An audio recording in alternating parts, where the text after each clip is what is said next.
Bonjour à toutes et à tous. Aujourd'hui, un nouvel épisode de Tour Zéro. Si je dis pas de bêtises, ça doit être le 21e, quelque chose comme ça. Aujourd'hui, on se retrouve. Alors, comme vous le voyez pour ceux qui sont sur YouTube, potentiellement, ça spoil un peu pour un focus sur Islander. Et pour cela, je vais être accompagné de quelqu'un qui maîtrise beaucoup mieux le deck que moi actuellement, puisqu'il a notamment gagné 3 ProQuest sur la saison en faisant un Magic Record de 21-1. Même si je crois que je suis positif contre lui en Armory, mais ça, faut pas trop le dire. C'est nul autre que Paul, qui est, on peut le dire, je pense, probablement le meilleur, de mon point de vue en tout cas, le meilleur ou un des meilleurs joueurs français actuellement. Il traîne beaucoup, il a une très bonne connaissance du jeu et il maîtrise super bien le héros. Comment ça va, Paul? Ça va et toi, Croissant? Il commence déjà, quel enfer. En plus, je suis tout seul, comme vous le voyez, PDPU et Otal ne sont pas là ce soir. Du coup, je vais être tout seul à supporter ces vannes là, ça va être infernal. Du coup, Paul, déjà, comment s'est passée ta semaine sur Flesh and Blood? C'est un peu le rituel ici dans Tour Zéro de faire un petit récap des tournois, des trains qu'on fait. Comment ça s'est passé? Est-ce que tu as joué des trucs un peu spicy? Je sais que tu testes peut-être des listes en ce moment. Est-ce que tu as des choses à nous dire là-dessus? Ouais, j'ai mis un peu de côté Islander là récemment. Je joue pas mal de parties avec Lexi, plusieurs listes qui me faisaient de l'œil depuis longtemps. Et puis là, j'ai un peu plus de temps pour tester les nouveaux decks. Donc, je joue beaucoup Lexi. J'aime beaucoup le deck et je le trouve surtout très fort en fait. Très, très régulier, très stable. Mhm. Et beaucoup de liberté dans les patterns que tu prends. C'est assez agréable à jouer. Ouais. Et, et en plus, les nouvelles cartes de Dynasty m'ont l'air intéressantes pour Lexi potentiellement. Il y a notamment la nouvelle carte Death Touch qui est vraiment très très forte. Donc j'ai envie d'être capable de jouer le deck en avance au Ok. cas où ce soit vraiment le meilleur deck dans la saison qui arrive. Ouais, ça fait sens. Bah, c'est vrai que moi, je sais que j'ai un peu laissé tomber Azalea ces derniers temps, alors que je jouais beaucoup le perso pendant un moment. C'est notamment parce que je sais que la liste risque d'évoluer beaucoup post-Outsiders. Donc, apprendre les patterns actuels, sachant que la liste risque d'évoluer et que à tout moment, je tombe contre Dromai et je peux juste pas gagner et pas jouer la game, c'est un peu frustrant. Donc, je joue autre chose en attendant. Mais c'est vrai que je comprends le truc. Je pense qu'il y a pas mal de gens là qui commencent un peu à tourner autour de Arachni, à reprendre un peu Katsu et tester un peu des listes, des trucs, pour justement, s'il y a des trucs qui s'avèrent très bons et très intéressants dans Outsiders, comme on espère que ce sera le cas, d'avoir déjà ces bases-là et de ne pas partir de zéro, quoi. Mm. Je pense que Donc, Lexi est déjà pas loin à la avant Outsiders d'être un des tout meilleurs decks. Donc il lui manque pas grand chose. Je pense que la méta lui est pas si défavorable. Donc voilà, à voir. ouais, je suis d'accord. Bah, je pense que c'est un deck qui, malheureusement, a toujours eu certains problèmes. À voir si Outsiders pourra les fixer, notamment les match-ups très défensifs contre les gardiens et tout ça. Mais on a vu sur les dernières listes de Lexi Ouais, c'est ça. qu'il y a déjà des adaptations qui sont faites dans ce sens-là. Et en fait, on voit que les listes commencent à être capables de contrer un peu les mauvais match-ups. Ouais, Donc, exactement. comme les listes sont déjà capables de s'adapter un peu, si en Mm. plus elles ont des meilleures armes dans Outsiders, ça peut effectivement devenir un très bon deck parce que enfin, on en parlait dans des games de test que tu as fait et tout ça, il y a des outputs de damage qui sont quand même assez conséquents, Incroyable. Vraiment incroyable. notamment avec des cartes comme Rain Razor. Ouais, bah, j'ai fait mes tours les plus élevés en termes de dommages avec ce deck en une semaine, quoi. C'est incroyable. Vraiment, Ouais, et justement, quand il y a un deck qui, avec un setup entre gros guillemets, euh, avec un setup qui est relativement minimal, parce que c'est pas des setups de pitch stacking insane ou quoi que ce soit, ouais. quand tu peux arriver sur des tours à 30-35 dégâts, c'est qu'on peut se dire que le deck a du potentiel et que ça peut valoir le coup effectivement de l'explorer, quoi. Mhm. Ça, c'est avant le Carquois qui stabilisera vachement ses tours de Rain Razor, Mm. combiné avec des Tree of a Kind. Tu pourras juste pitcher les bleus que tu pioches pour toucher Ouais. une flèche supplémentaire. Bon, on en parlera une autre fois, mais c'est fort. Ouais, en plus, il y a des petites interactions avec Carquois, Carquois qui est une des cartes qui a été spoilée pour l'instant de Outsiders. Mais il y a des petites interactions en plus avec New Horizon et tout, donc il y a des trucs qui peuvent être sympas. Qui peuvent être sympas à faire, mais on verra ça en temps voulu. Je suis sûr qu'on en reparlera et peut-être qu'on te réinvitera à ce moment-là pour en reparler. Mais ouais, les premiers spoils sont encourageants, je trouve. Et je suis assez hypé pour le moment par ce qu'on a pu voir. Ouais, moi aussi. Ouais, ça risque d'être cool. Mais du coup, alors malgré tes récents tests de Lexi, tu es plutôt connu dans la communauté actuellement quand même pour Islander, parce que comme je le disais, tu as gagné 3 ProQuest dessus. Ça a été un peu ton main deck maintenant depuis quelques mois sur la saison.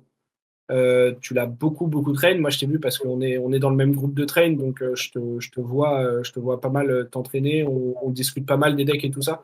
Et donc, je vois le temps et l'investissement que tu as mis sur le héros. Et je trouve que c'est totalement mérité que tu sois arrivé à ces niveaux de performance-là, parce que tu es un très bon joueur et tu as mis le temps pour apprendre les match-ups, les tricks, etc. Et du coup, alors Knight, si tu peux nous afficher justement la liste. Alors, à savoir si je me trompe pas que là, la liste, c'est une liste qui est post-ban. A priori, puisqu'il y a eu des bans récemment qui ont touché pas mal Islander, malheureusement, avec Hypothermia et Amulet of Ice notamment. Mais du coup, donc là, on a une liste qui va être la liste update, dont tu vas nous parler juste après. Mais est-ce que déjà, tu peux nous présenter un petit peu le héros, nous rappeler un peu sa capacité, et puis peut-être ce qui, toi, t'a plu dans le héros et qui a fait que tu as eu envie de le jouer et de le maîtriser à ce point-là? Écoute, oui, Islander, c'est un mage. C'est un mage de glace qui peut jouer des cartes pendant le tour de l'adversaire depuis son arsenal si elles sont bleues. Et en plus, si ta carte que tu joues est bleue et aussi une carte Ice, tu peux mettre un Frostbite à ton adversaire. Et pourquoi c'est fort Islander Parce que le pool de cartes Ice d'abord est très fort. Parce qu'elle a accès à un suite d'équipement qui est très très fort également, parce qu'il y a les bottes mages qui sont fortes, Waning Moon qui est fort, Coronet Peak qui est un des meilleurs équipements du jeu, elle peut jouer la tunique, et elle a pas mal de variétés sur ses équipements de bras qui font qu'elle a déjà une suite de base très très bonne. Pourquoi c'est un bon deck écoute, déjà, ça fait 2 bonnes raisons. Voilà. Ouais, non, effectivement, c'est vrai que quand on parle de héros Ice, on pense tout de suite en général à Channel Lake Frigid, notamment, qui est une carte assez forte, et encore plus lorsqu'on peut la jouer en instant pendant le tour de l'adversaire. Ouais, paradoxalement, Channel Frigid, c'est une carte qui est pas censée. Quand tu penses en mathématiquement, en fait, pour qu'elle se rentabilise, il faut que ou bien tu la tiennes pendant 2 tours, ou bien que sur le tour adverse, ils perdent environ 6 ou 7 de value parce que tu as pitché une carte et tu joues Channel, donc ça coûte 3,5 de value par carte. Donc en gros, il faut qu'ils perdent 7 points de dommage, ce qui est difficile parfois à faire. Et en fait, Islander, comme elle le joue pendant le tour adverse, gagne un tour supplémentaire de Channel Electricity gratuitement. En fait, elle a cette capacité à optimiser les cartes parce qu'en fait, le pool de cartes Ice est souvent très fort et aussi équilibré par le fait que tu ne peux jouer ces cartes que pendant ton tour. Un autre bon exemple, bon, c'était pré-ban, mais c'était Hypothermia. Hypothermia était équilibré par le fait qu'il n'y avait pas Go Again et que tu l'as joué pendant ton tour. Islander l'a joué en vitesse instantanée, donc c'était beaucoup plus puissant. Voilà. C'est sûr. Et l'autre carte dont tu as parlé aussi, qui est Coronet Peak, qui est effectivement une carte qu'on n'a pas forcément l'habitude de voir beaucoup et à laquelle on n'a pas forcément l'habitude de beaucoup penser, notamment parce que Holdim a Crown of Seeds et Lexi a New Horizon. Et du coup, en fait, c'est 2 équipements qui sont tellement meilleurs pour leur stratégie et le reste de leur équipement et de leur pool de cartes qu'aucun des deux n'aurait vraiment intérêt à jouer Coronet Peak. Ouais.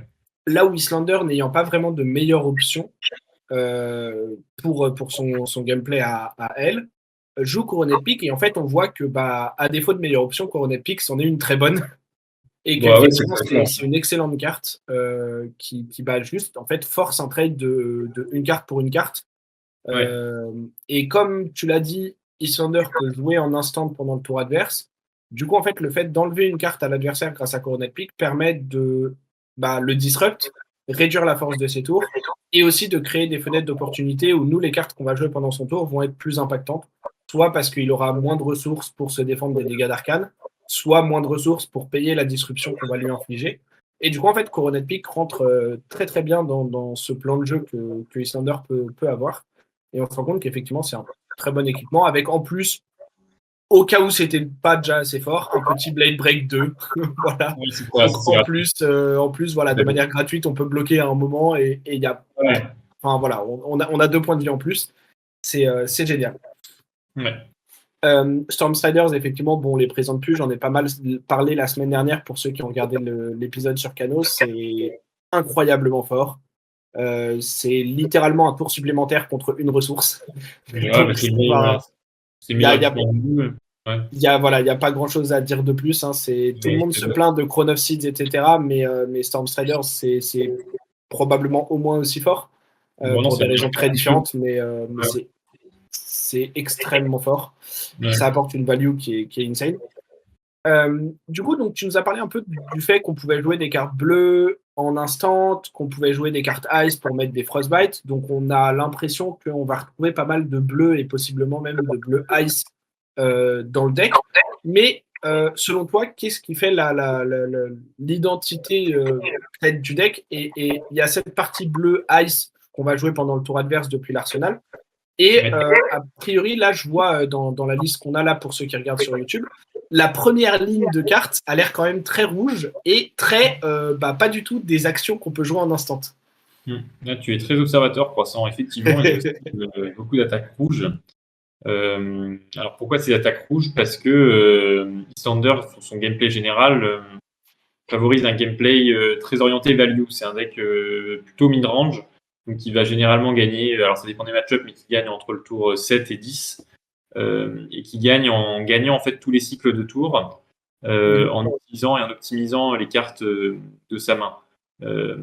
Ce que tu peux remarquer, alors à l'exception de Command & Conquer et Winter's Bite sur lesquels je reviendrai, mais toutes les autres cartes attaque rouge, donc E-Strike, Fiendal Fighting Spirit, Wounded Bull et Scar for a Scar, sont des cartes qui sont entre guillemets above, enfin au-dessus du rate, qui ont un rate supérieur au rate moyen.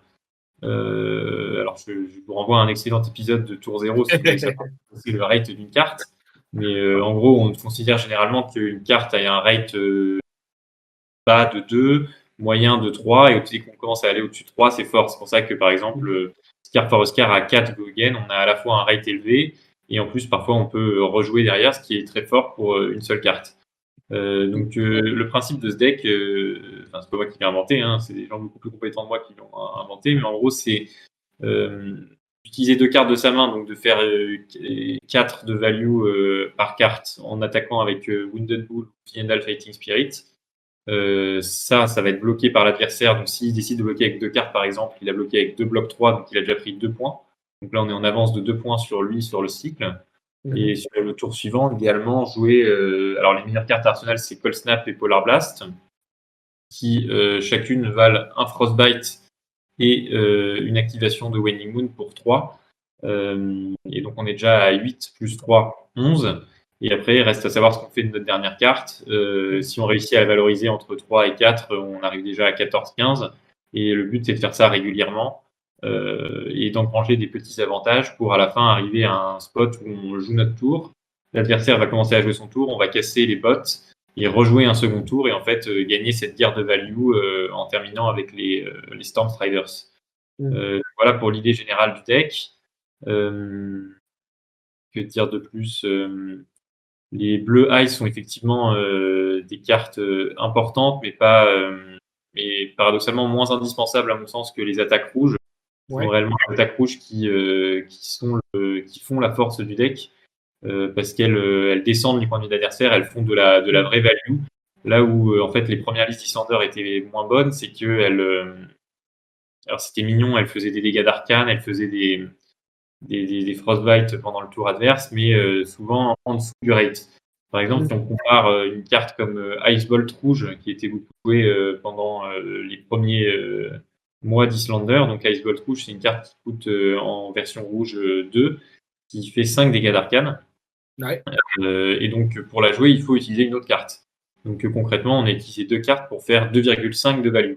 Quand on la compare à Wounded Bull, qui elle fait de 3 pour 8, donc 2 cartes pour 8, on a 2 cartes qui ont fait 1,5 de value en plus chacune.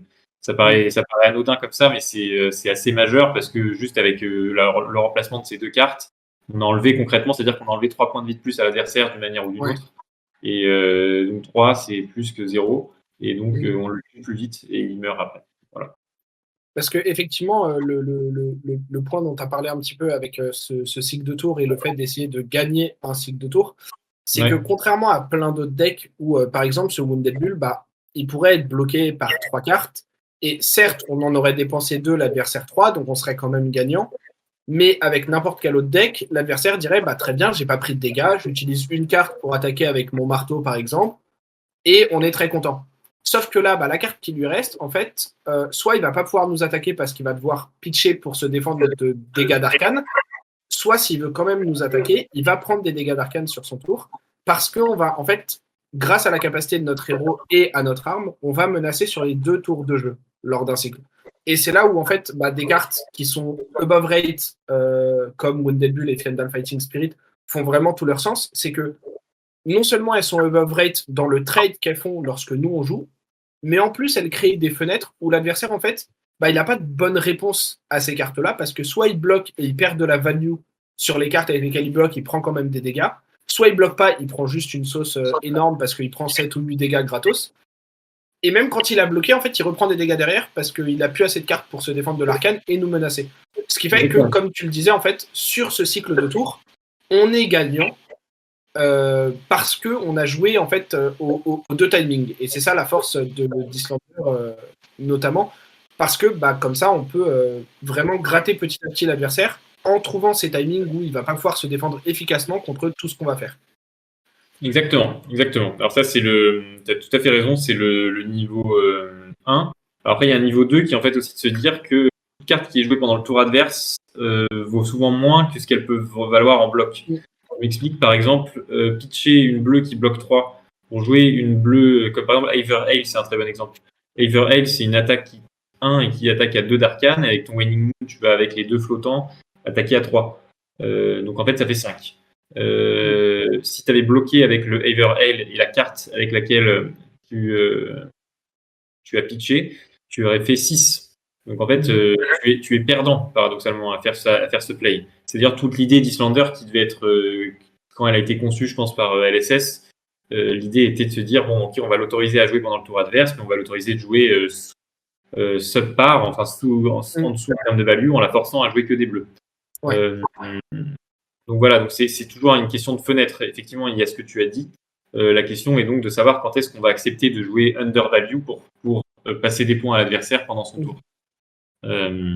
Ça, c'est la théorie. Après, il se trouve que des joueurs ont réussi à trouver des bleus qui étaient tellement fortes en fait qu'elles compensent ce manque de value. Par exemple, Emeritus Scolding, qui est un bon exemple, qui est une carte qui ne doit être jouée que quand on a la ressource de la tunique up. Et qu'on veut commencer à trade des points agressivement avec l'adversaire. Emeritus Scolding, elle bloque à 3, et la carte qu'on pitch, à supposer qu'elle bloque à 3, ça aurait été 6 de value. Si on joue Emeritus Scolding au tour adverse pour 4, et qu'on utilise la ressource de la tunique et qu'on fait Waning Moon, ça fait 7. Donc là, on est au-dessus en termes de value. Et voilà. Et c'est fort. Et après, c'est ce que tu disais au début aussi sur le fait que le fait de jouer underrate est aussi compensé par le frostbite qu'on met lorsqu'on joue une carte ice, qui peut valoir des points aussi sur ce qu'on va empêcher l'adversaire de faire. Mais c'est aussi, là, tu parlais à l'instant de ces bleus qui en fait se retrouvent à être overrate d'une certaine manière, comme Emeritus Scolding par exemple avec Waning Moon et la tunique, mais aussi des cartes comme Channel Lake Frigid ou Hypothermia lorsqu'elle était légale. Lorsqu'on les joue en instant notamment, c'est des cartes qui deviennent en général extrêmement overrate dans ce qu'elles empêchent l'adversaire de faire et la value qu'elles lui deny. Et c'était aussi grâce à ça que même si des fois on jouait des cartes qui avaient moins de value parce que c'est des bleus, on se retrouvait quand même à leur donner plus de value parce qu'on les jouait en instant, parce qu'elles créaient un frostbite, etc., etc. Et du coup, c'est là où on s'y retrouvait effectivement. l'autre truc dont j'aimerais bien qu'on parle, parce que t'en as parlé tout à l'heure un peu quand tu parlais des grosses attaques, il y a alors Command and Conquer et Winter's Bite dont on reviendra un petit peu après parce que je sais pourquoi tu les as mis à part tout à l'heure. Mais il y a aussi les Aether Icevein rouges et jaunes que je pense on peut mettre dans la même catégorie, qui sont un peu les dernières cartes non bleues du deck. Je pense que la plupart des gens peuvent assez bien comprendre pourquoi elles sont là quand on lit le texte. Mais du coup, qu'est-ce qui fait que celles-là, elles restent euh, selon toi, d'après ton expérience de jeu, malgré le fait que bah, quand on les regarde, on utilise 2 cartes pour faire uniquement 5 dégâts. Et du coup, bah, d'après ce qu'on a dit juste avant, ça a l'air hyper underrated. Oui, tu as raison, Croissant, mais en fait, si tu lis la deuxième ligne de texte, tu te rends compte que si tu fais des dégâts d'arcane, et ben en plus, tu as un effet supplémentaire qui force l'adversaire à discard une carte. Et du coup, en fait, les 2 cartes que tu as utilisées valent 5 points d'arcane, effectivement, plus ce que l'adversaire a discard ou payé. Donc en gros, il a sorti une carte de sa main. À supposer qu'on considère que la carte vale 3, ça fait 8. Donc en fait, on est là encore sur une carte qui est overrate. Ça, bien sûr, c'est le niveau 0. Après, elle active Ever Icevein a la force d'activer certains effets comme Insidious Steel, par exemple.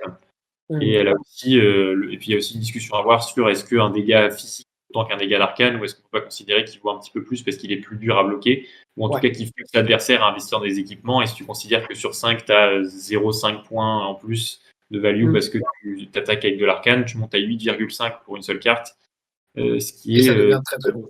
pour 2 cartes, pardon, ce qui est très très bien. Donc voilà, les jaunes, elles sont un petit peu moins efficaces.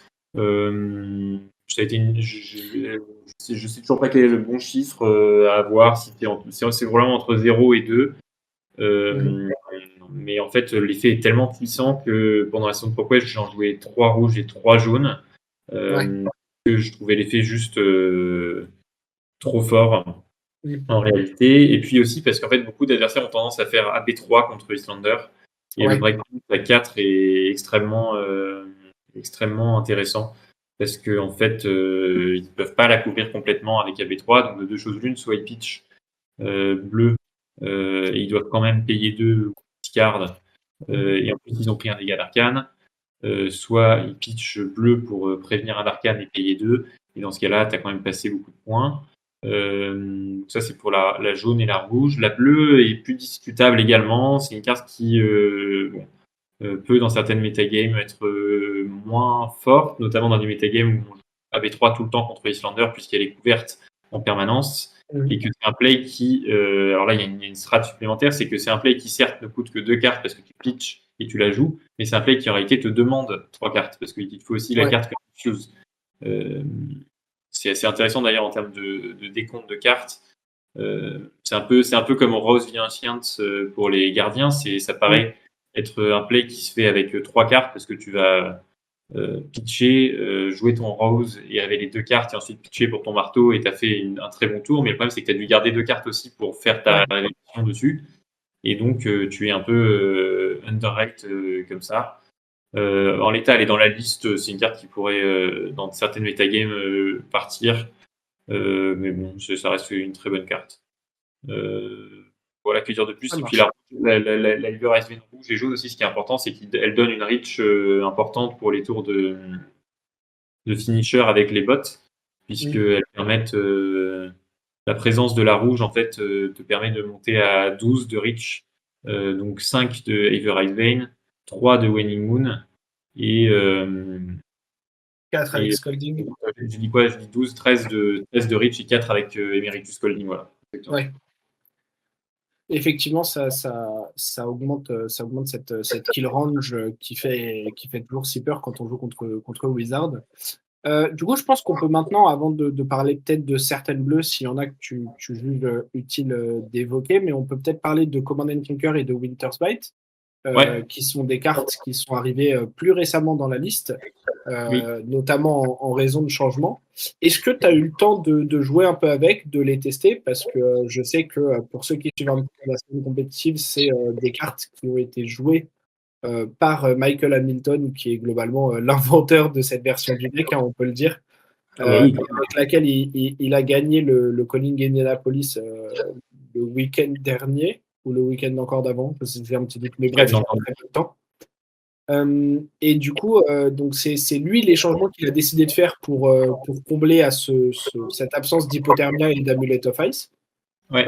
Est-ce que toi, tu as eu le temps du coup de tester un peu cette nouvelle liste? Parce que je sais que c'est des cartes que tu ne jouais pas du coup pendant la saison de ProQuest. Et si oui, qu'est-ce que tu en as pensé? Et si tu n'as pas eu le temps de tester la liste et que tu n'as pas encore testé ces changements-là, qu'est-ce que tu en penses de manière plus théorique? J'ai joué pas beaucoup de parties, 10-15 parties avec. Alors, la théorie, effectivement, c'est qu'on a perdu 2 cartes qui étaient très fortes, Amulet of Ice et Hypothermia. Il faut des remplacements.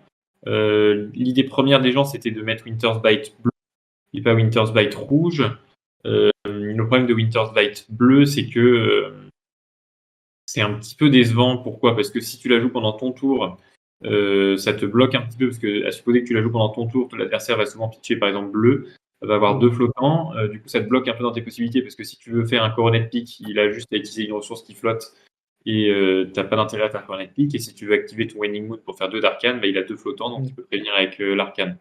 Et pendant le tour adverse, Winter's Bite, ça présente une ressource de plus par rapport au Frostbite. Enfin, il y a le Frostbite plus la taxe de 1 pour l'adversaire, et donc c'est assez insuffisant pendant le tour adverse. Enfin, là, je fais que le perroquet de ce que dit Michael Hamilton. Rien inventé là-dessus. L'idée de Winter's Bite rouge, c'est que c'est une carte qui est forte à jouer pendant ton tour. Tu la joues pendant ton tour avec une bleue. Tu fais Winter's Bite Coronet Pick sur un tour de setup en fait. Donc tu prends 2 cartes de la main adverse. S'il a 4 cartes, il n'a plus que 2 cartes pour jouer. Donc il va faire un tour à 6 ou 7. C'est difficile. Il y a peu de decks qui peuvent avec 2 cartes faire plus que 6 ou 7 de value. Et donc toi, tu vas peut-être bloquer avec une carte et revenir avec un tour plus intéressant le tour suivant. C'est la théorie.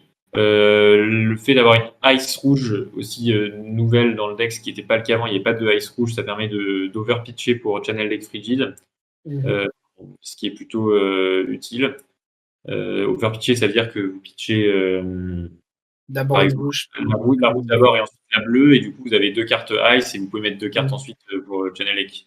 Je ne sais pas si tu connaissais ce trick, Croissant, mais c'est assez puissant. Ça me disait rien, mais je vais l'utiliser dans mes prochaines parties. Merci de m'avoir appris ça, Paul. Ça me fait très plaisir. Je te le Non, recommande. Et qu'est-ce que je voulais dire d'autre sur Winter's Bite rouge? Voilà, pour la théorie, j'ai pas assez testé pour savoir si c'était fort, mais Michael Hamilton a l'air de dire que c'est fort, donc ça doit sûrement ouais. l'être. Moi, ce que j'aime beaucoup avec Winter's Bite, je sais pas ce que tu en penses, mais du temps où je jouais Eastlander, alors les listes n'étaient pas forcément aussi abouties qu'elles le sont maintenant, évidemment, parce que ça fait un moment que j'ai un peu mis de côté le deck. Mais un des trucs que je trouvais qui me. Alors, on va pas dire qu'il me gênait, mais que je trouvais un peu dans les points faibles du deck, c'était que les tours, par exemple, où tu faisais des hypothermias, des trucs comme ça, et que tu faisais un complète shutdown sur l'adversaire, tu avais du mal à rentabiliser tes mains de 3-4 cartes, sauf si vraiment tu avais un Scar for a Scar ou un truc comme ça. Et j'aime beaucoup l'idée de Winter's Bite aussi, parce qu'elle a Go Again, et que du coup, ça te permet, lorsque l'adversaire te laisse des mains de 3-4 cartes, parce que tu l'as beaucoup shutdown au tour d'avant, de rentabiliser ces mains-là en ayant plusieurs choses à faire, autre que juste, bah, je joue une bleue nulle et je pitch pour Waning Moon, et en fait, du coup, bah, tes 4 cartes, elles ont fait genre 4 de value, et là, tu fais beaucoup plus, et du coup, j'aime beaucoup ce choix-là et cette carte-là pour ça aussi. C'est un peu la même chose qu'il y avait avec Amulet of Ice, de ce point de vue-là, qui avait Go Again également, et qui du coup, en fait, était une carte où tu pouvais faire ça plus autre chose dans ton tour quand tu avais plus de cartes en main que prévu. Et du coup, je trouve que Winter's Bite a aussi ce gros avantage-là du Go Again. Ouais, tout à fait raison. C'est aussi une des raisons pour laquelle Winter's Bite est intéressante. Et en plus, elle laisse rien en fait sur son passage. C'est que si discard ou paye 3, bah, il y a peu d'effets qui bénéficient d'être discard. Enfin, c'est quasiment pas joué ça.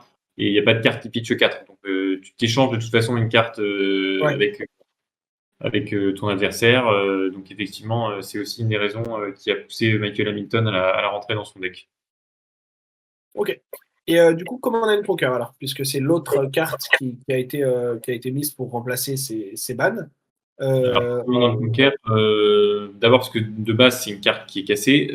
ouais, complètement. Commencer par le commencement. C'est une carte qui est cassée parce que elle fait. Tu pitches une carte et t'attaques à 6, donc tu fais 3 de value par carte. Donc tu te dis, bon, c'est pas terrible, sauf qu'il y a quand même quelques effets qui sont intéressants à côté. Un petit peu. Le fait que les défenses réactions ne puissent pas être jouées, c'est très relevant parce que les défenses réactions sont encore très jouées dans les decks actuellement. Donc c'est fort. Et puis Ah, l'autre et effet, puis, il y a un effet de on-hit qui est puissant et qui en fait va forcer l'adversaire à bloc. Et pourquoi c'est intéressant? Parce qu'en fait, Islander bénéficie. Euh, Islander gagnera souvent les parties à jouer à intelligence, intelligence, donc le nombre de cartes que vous avez en main, à une intelligence plus élevée plus inférieure pardon, à celle que vous avez de base.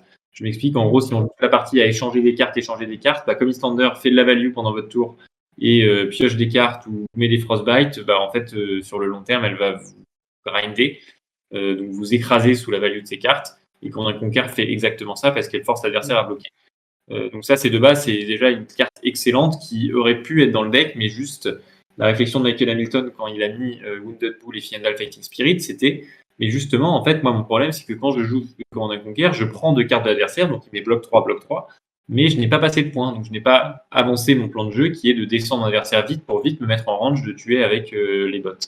Donc ça, c'était la théorie, mais et qui est la raison pour laquelle il ne les a pas sortis, mais si tu veux, c'était la quatrième ou cinquième roue du carrosse, c'est-à-dire qu'il y avait 4 attaques qui étaient là, Strike, Scar for a Scar, Wounded Bull et Fiendal Fighting Spirit. Et je pense que si une cinquième attaque devait rentrer, ça aurait été probablement celle-ci. Donc ce qui s'est passé, c'est-à-dire qu'il y a eu des bans et on a rentré Command Conquer en fait, qui est une carte paradoxalement plutôt de side dans le deck actuellement, de ce que je comprends, parce qu'elle est extrêmement forte dans certains match-ups. Elle est extrêmement forte contre Lexi, qui est un match-up qui est plutôt 50-50, voire défavorable, c'est à discuter, mais qui est assez serré pour Islander. Et elle est forte contre Dromai, qui est le seul match-up défavorable a priori du deck, en ce que ça permet de donner un 9e popper. Enfin, on passe de 6 à 9 poppers, ce qui change un petit peu la façon dont le match-up est joué. Et en plus, on avait perdu une premium contre Dromai qui était Hypothermia. Voilà pour les raisons pour lesquelles Command Conquer est rentré. Je ne sais pas exactement encore dans quel match-up ça doit être rentré parce que il y a aussi après il y a un jeu qui se met en place, c'est que Crown of Providence c'est généralement l'équipement de choix en tête. Et si on sait que si l'adversaire rentre Crown of Providence contre Command Conquer, la carte perd en efficacité. En l'état, je pense que c'est une carte qu'il faut considérer comme une carte de side à jouer contre Ranger, Dromai et éventuellement contre certains match-up aggro, mais les match-up aggro étant tellement favorables en l'état pour Islander que je ne vois pas pourquoi il faudrait diluer le deck pour la rentrée. Voilà, je t'ai trouvé un truc assez évident. non, mais Ça paraît globalement ça fait sens. J'ajouterais juste deux trucs pour aller encore plus loin dans ce que tu as pu dire. C'est que, bloquer les défenses réactions, en fait, a une value supplémentaire dans ce deck-là, je trouve, qui est que les défenses réactions sont en général jouées en couleur wolf de pitch. Et du coup, si elles ne sont pas, enfin, si l'adversaire ne peut pas les utiliser pour défendre, il va rarement les pitcher pour son tour parce que c'est pas assez fort. Et il va pas les pitcher pour de l'arcade non plus parce que ça va pas pitch assez. Et du coup, en fait, enfin, on lui enlève plus de value que potentiellement sur un autre deck. Et du coup, l'effet est encore plus fort, je trouve, avec Islander que dans d'autres decks. Et la deuxième chose dont tu as parlé, c'est effectivement ce truc que Command Conquer force un peu ce playstyle que moi j'aime appeler sur les decks midrange, bloc 2 joue 2. Et Islander est très fort là-dedans parce que en fait, son bloc 2 joue 2, c'est aussi joue 1 sur le tour de l'adversaire. Et du coup, on fait de la value comme ça, comme on l'a très bien expliqué, comme tu l'as très bien expliqué déjà dans cet épisode. Et là où je parlais du fait que j'aimais beaucoup Winter's Bite parce que ça permettait de rendre nos mains de 3-4 cartes un peu meilleures, Islander reste un deck qui, comme d'autres, plus tu as de cartes en main, plus chaque carte perd en value, en règle générale. parce que tu vas pas pouvoir toutes les utiliser efficacement, etc. Et du coup, d'avoir des cartes qui forcent l'adversaire à. Enfin, quand tu fais joue 2, bloc 2, ça force ce game state où tu peux rentabiliser efficacement toutes tes cartes, et non pas ce game state où bah, toi, tu as 4 cartes en main, l'adversaire aussi, et en fait, lui, bah, un deck faille ou un deck braillard, par exemple, va toujours être plus efficace que toi avec 4 ou 5 cartes en main. Et du coup, réussir à sortir de cette situation-là où tu laisses l'adversaire ses mains de 4-5 cartes et où il peut te dépasser en value parce que ses mains sont exponentiellement meilleures, bah, ça rend la carte effectivement très intéressante également. Et comme tu l'as très bien dit aussi, le fait de perdre d'hypothermia contre Dromai, qui était un peu une sorte de time walk, pour reprendre des expressions de Magic, où on disait non à Dromai pendant un tour parce qu'on arrêtait tous ces dragons et ces go again, bah maintenant on le fait avec un 9ème popper qu'on n'avait pas avant. Et la carte se remplace un peu de ce point de vue-là, même si elles sont pas tout à fait les mêmes capacités d'activation, etc. non plus, mais elles ont un rôle qui est assez similaire dans ce fait d'arrêter un tour clé de Dromai. Et du coup, elle fait sens aussi dans ce match-up-là. Ouais. Tu as parlé un peu de certains spells de dégâts comme les Emeritus Scolding, notamment en bleu. Tu as parlé aussi des Cold Snap et des Polar Blast. Est-ce qu'il y a d'autres cartes bleues, je pense notamment par exemple au package Frostex Ice Eternal, dont tu voudrais parler et qui te semblent plus importantes que d'autres? Parce que par exemple, je suppose que Frosting, c'est une carte qui, dès qu'on aura une meilleure bleue qui bloque 3, qui est Ice, c'est potentiellement une carte qui partira parce qu'elle est pas forcément. Elle est potentiellement plus là pour des questions de ratio qu'autre chose. Là où des cartes comme Frostex et Ice Eternal sont peut-être plus là pour leur effet parce qu'elles ont des spots spécifiques dans lesquels elles sont utilisables et intéressantes. Ouais, bon, c'est busto, Frosting, c'est fort. Hein, mais, non, en vrai, Frosting, c'est pas terrible, mais ça bloque 3. Donc, de toute façon, tu feras toujours ta value. Alors, alors Frostex, Ice Eternal, ça, c'est effectivement le combo d'Islander, parce qu'Islander peut faire des combos aussi. C'est-à-dire, elle peut stacker des Frostex qui sont des afflictions chez l'adversaire et en fait, à la fin du tour, leur faire des dégâts avec ces Frostbite. Bon, alors ça c'est la théorie. En pratique, le combo Frostex, c'est pas un game plan qui est justement très value. Pourquoi? Parce que investir dans un Frostex, ça veut dire investir 2 cartes, donc 6 points, même plutôt 8 points quand on joue Islander, parce qu'on joue plutôt au-dessus du rate. Donc il faut réussir à faire 8 Frostbite à la fin du tour adverse et mettre 8 fois 1 point de dégâts. Donc c'est souvent très difficile. Simplement, c'est un mal nécessaire dans certains match-ups, parce que dans certains match-ups, on va essayer de nous block out ou de nous fatiguer, ou on veut très vite arriver à une reach. Une reach, c'est une portée, c'est très vite nous mettre dans un champ de points de vie pour l'adversaire, où on pourra rapidement tuer. Le plan Frostex Ice Eternal, normalement, ne doit être joué dans aucun match-up sauf Holdim, Islander et Dromai. On peut en développer un ou deux, mais c'est souvent un piège que je vois chez les Islanders qui commencent le deck ou qui sont mal habitués, c'est de développer des Frostex sans trop de raison, alors que c'est souvent un play qui nous met derrière en fait. Hein. Donc il faut toujours réfléchir avant de développer un Frostex. Et c'est un mal nécessaire, et Frostex est souvent associé à du coup Ice Eternal, qui permet de faire beaucoup de Frostbite d'un coup chez l'adversaire, et qui lui offre la possibilité à Icelander d'avoir une reach très élevée. Une portée du coup, d'attaquer de très haut les points de vie adverses, parce qu'un combo Ice Eternal, c'est généralement un combo qu'on va faire pour 10, donc X égale 5 et 5 qui vaut 10 de ressources. Et du coup, ça va faire 5 dégâts d'arcane et 5 Frostbite chez l'adversaire. Et pour chaque Frostex que vous avez, vous rajoutez du coup 5 points. Donc si vous avez les 3 Frostex et Ice Eternal, c'est déjà un combo qui fait 20 points de dégâts. Et 20 points de dégâts, ça vous permet de tuer un adversaire qui s'est barricadé derrière ses défenses pour essayer de vous fatiguer. Qui est souvent une stratégie appliquée, à mon sens, à tort contre Islander. Parce que on se dit qu'on peut fatiguer le deck, et en fait elle a juste trop d'outils pour passer autour de ce plan-là. On l'a d'ailleurs vu là au dernier calling où en fait il y avait un deck holding qui avait été bâti littéralement de toutes pièces pour fatiguer tous les autres decks et qui a fatigué tout le monde, sauf l'Islander de Michael Hamilton, qui est parti sur un plan, alors qu'il y a eu un petit peu de chance sur son tirage, on va pas se mentir, et qui aurait très bien pu perdre cette partie dans d'autres circonstances, mais qui a très bien sorti les Frostex et qui a tué son adversaire. Mais en fait, je crois qu'il a même pas utilisé les Storms en fait.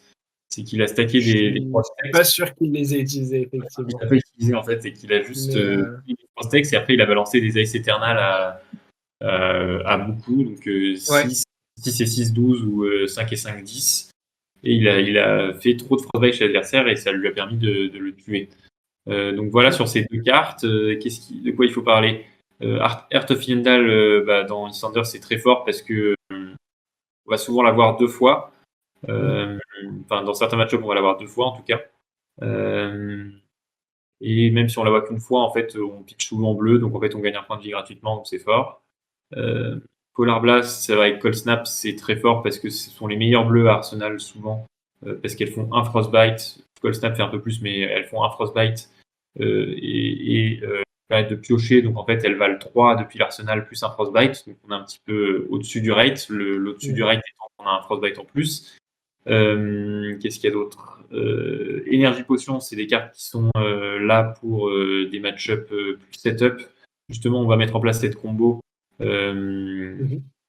qui sont. Alors, Islander, normalement, le seul match-up où je l'ai joué, c'était Islander, le Mirror, parce qu'il y a d'autres. On va pas rentrer dans tous les détails du match-up Islander, mais du Mirror d'Islander, mais il y avait des petits jeux sur les Energy Potions. Mais il se pourrait qu'elles doivent rentrer aussi contre Oldhim dans certaines configurations du deck. Alors, une carte importante, c'est aussi Insidious Steel. Insidious Steel, c'est du coup un aura qu'on pose devant nous, qui veut aussi deux cartes. Donc, il fait rien en l'état quand on le. C'est-à-dire qu'il coûte 3. Il nous coûte une carte à pitcher, donc il doit faire 8 de value pour être valorisé, mais il a un effet très puissant qui est de forcer l'adversaire à discard ou à payer 2. Donc généralement, avec un seul Insidious Steel, on va réussir à forcer l'adversaire à discard 3 cartes. Donc on va avoir investi 2 cartes pour lui faire discard sur le long terme, 3 cartes. Donc 2 étant moins élevé que 3, c'est fort. Voilà. Qu'est-ce qu'il y a d'autre? Rover in Arms. Rover in Arms, 2 étant moins élevé que 3, c'est fort. Ce sera le titre de cet épisode. Night, tu peux la noter de côté, celle-là. Je pense que ce sera le titre. Ça se résume beaucoup à ça. Hein. C'est quand vous voyez mais oui, en vrai. C'est toujours se demander comment optimiser la value de vos cartes, et ça peut parfois mener à des choix qui sont un petit peu étranges.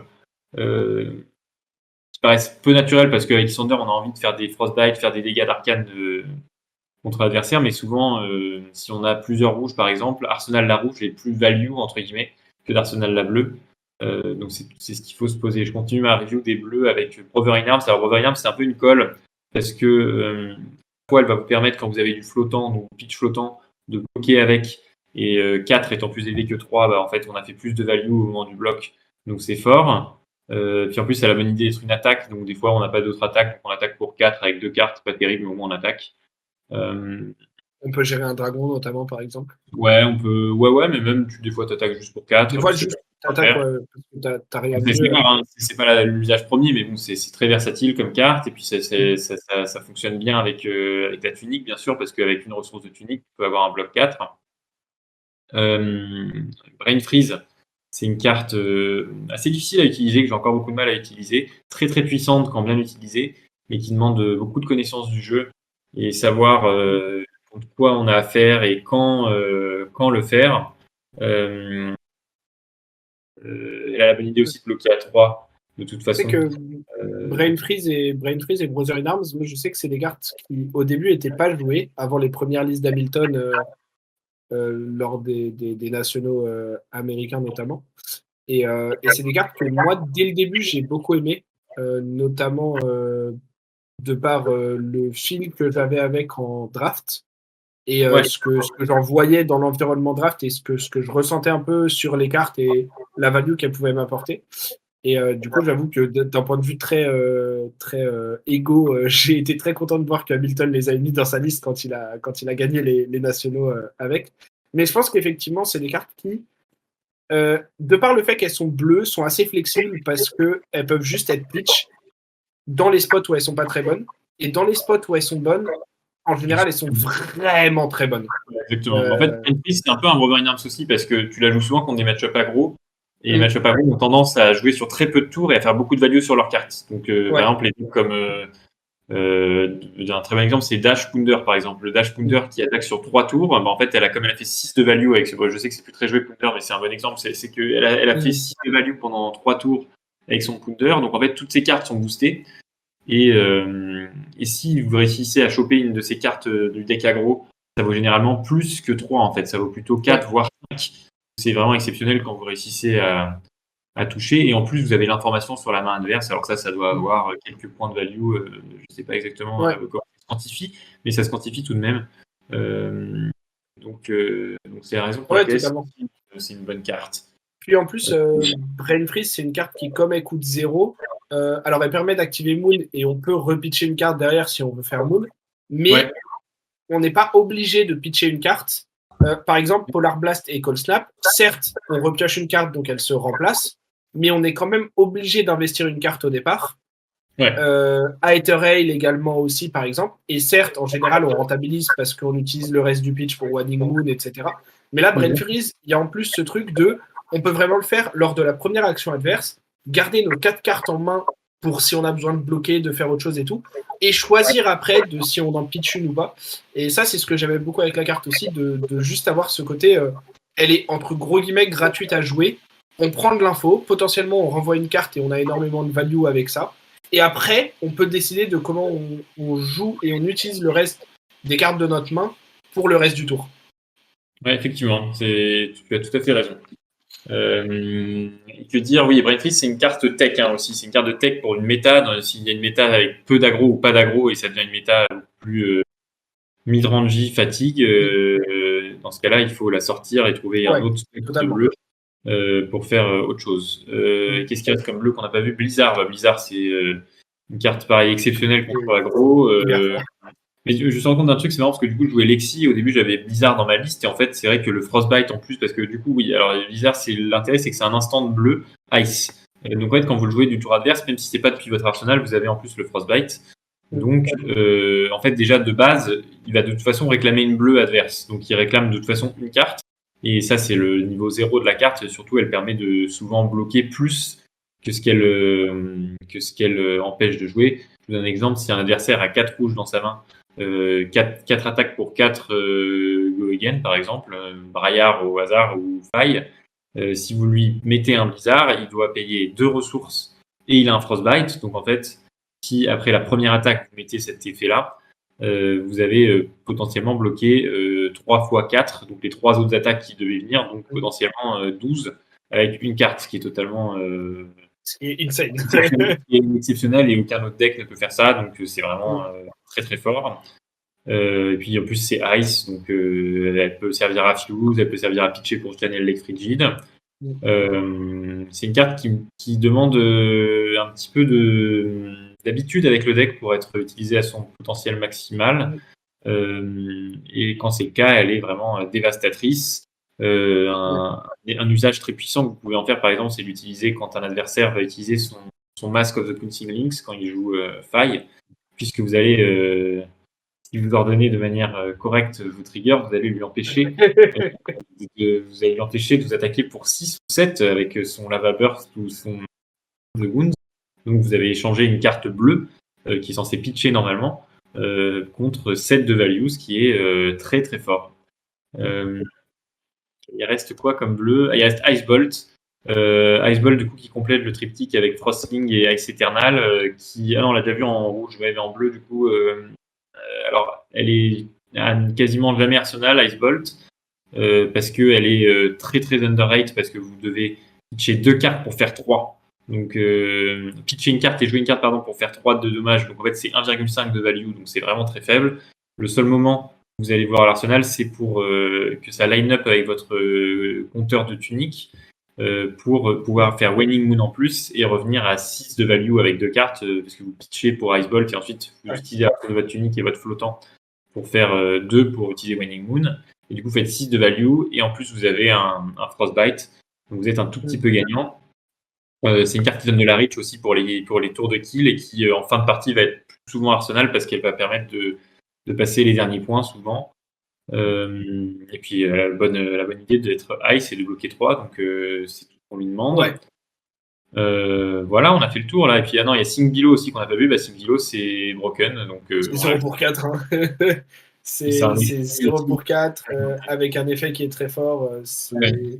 Oui, et Sing Below, et je crois ne jamais avoir joué un deck qui fait aussi bon usage de l'effet de Sing Below.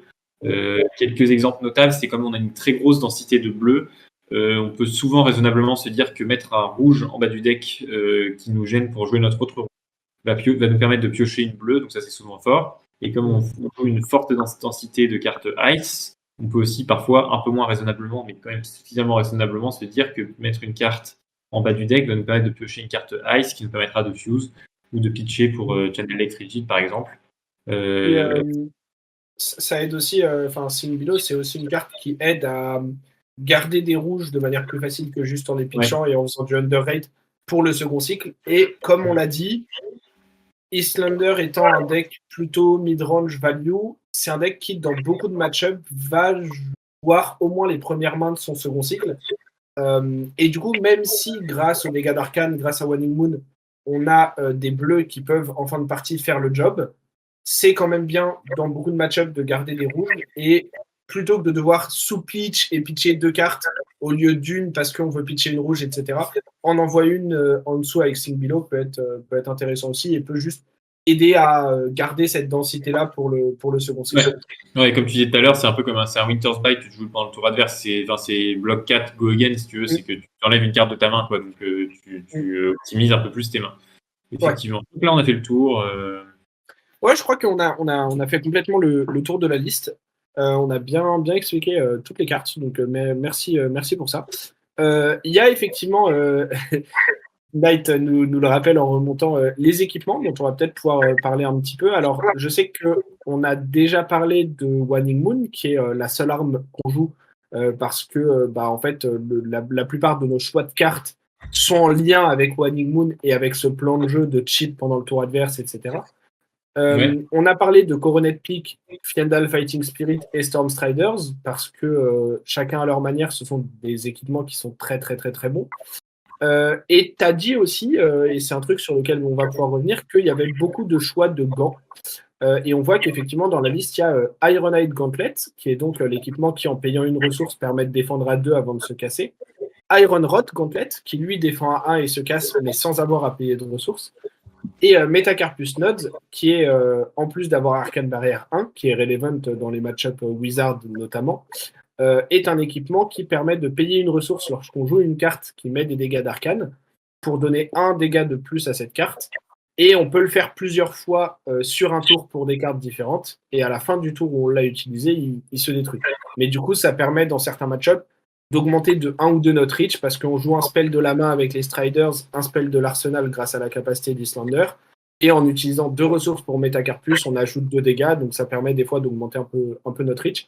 Du coup, est-ce que tu as un rundown assez rapide, mais dans quel match-up tu joues quelle carte? Je sais notamment que pour l'Iron Rot, c'est un slot très précis contre lequel on le joue, mais dans quel match-up un peu on joue lequel de ces 3 équipements? Ironhide, c'est l'équipement de base, donc on le joue dans tous les match-ups, sauf si on joue les autres. Parce que on a souvent une ressource qui traîne qui va permettre de l'utiliser. On fait bon usage de la tunique avec. Donc ça fait 2 raisons de le jouer, et aussi parce qu'en fait on n'a pas d'équipement sinon plus fort que ça pour justifier de jouer autre chose. Alors Iron Rod Gauntlet, c'est une carte qui était jouée à la base que dans le match-up faille. Moi je la mettais contre Lexi aussi à Reinhardt, mais je ne sais pas si c'était forcément correct.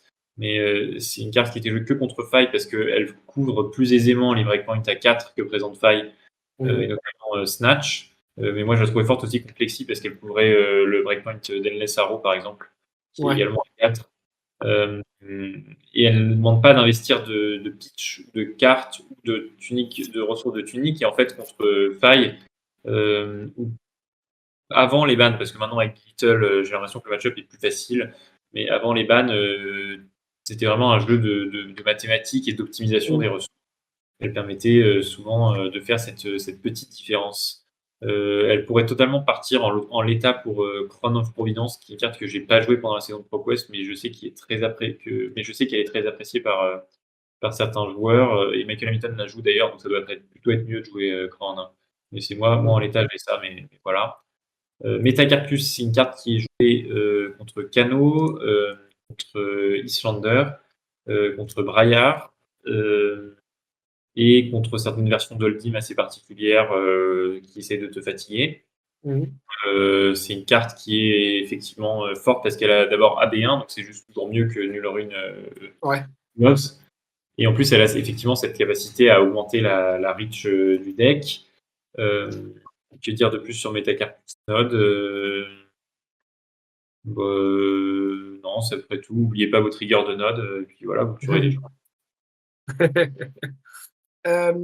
Moi, j'ai une petite question parce que je crois que c'était au Battle Arnold de ce week-end, donc le Bologne, qui a eu en Italie, où on a vu au moins une Islander, alors je n'ai pas regardé toute la game, mais qui jouait Goliath Gauntlet. Et je sais que ça a notamment été un équipement de choix en Blitz aussi à un moment où, comme on avait plus de slots en Blitz, évidemment, d'équipement, on peut se permettre d'avoir plus de choses. Est-ce que toi, c'est quelque chose que tu pourrais considérer? Je pose la question parce que, en fait, on voit que beaucoup de choses dans le deck tournent autour de la value qu'on arrive à faire avec les cartes, etc. Et Ironite Gauntlet a une value de 2 jusqu'au moment où ça bloque un hit et que ça vaut plus. Mais il faut qu'on ait la ressource à ce moment-là, etc. Alors que Goliath Gauntlet vaudra toujours 2 et on est toujours sûr de pouvoir l'activer de manière assez facile. Et en plus, avec maintenant l'arrivée a priori de Command & Conquer dans les listes, Command & Conquer à 8, c'est pas du tout la même carte que Command & Conquer à 6, comme on disait tout à l'heure. J'ai vu cette liste, effectivement. Alors, avant Command & Conquer, c'était, je pense, faux comme argument de ce que tu expliques, parce que, en fait, bloquer pour Islander était plus important que attaquer, parce qu'on avait en attaque pas de on-hit, donc pas d'effet qui était bonifié. Avec Command & Conquer, ça change légèrement, mais en même temps, ce qu'on a dit au début du podcast, c'est qu'en l'état, Command & Conquer est une carte de side que tu peux contre Dromai et Lexi. Or, contre Lexi, je suis assez positif sur le fait que tu as plutôt envie de jouer un équipement de bloc, et contre Dromai, sachant que je pense que la plupart des Dromai jouent Crown of Providence contre toi, sauf les Dromai qui jouent à B2. Non, les Dromai à B2. Les Dromai à B2. Pas le Dromai qui joue Crown of Providence, donc est-ce que ça vaut le coup? Je ne sais pas. J'ai vu que je crois que tu jouais ça contre Gardien, si je ne m'abuse, et ça, pour le coup, je pense que c'est plutôt une erreur. Je pense que Metacarpus fait. En fait, si tu veux pas du bloc et que tu veux des dégâts supplémentaires, je pense que Metacarpus fait tout aussi bien le taf, probablement, que Goliath Gauntlet. Parce qu'en général, ça vaut 2 points aussi. Mais sur un film d'inconnu, je pense que tu vas plutôt jouer Iron Eye, a priori, sans information complémentaire. Ouais, ok. Il y a aussi le risque, en fait, tu auras toujours le choix de défendre, attaquer, ça te coûte une carte. Donc en fait, si tu n'as pas le tempo et que tu te fais taper dessus, tu ne peux pas attaquer. Donc en fait, c'est aussi ça que la petite ressource de différence qui fait que tes cartes pourront toujours défendre, ça ne coûte rien de défendre, attaquer, ça coûte des cartes. Donc, non, c'est vrai. Non, mais je posais la question parce que j'avais vu ça et je me doute qu'a priori, c'est probablement pas le meilleur choix parce que sinon, on aurait vu dans la liste d'Hamilton a priori.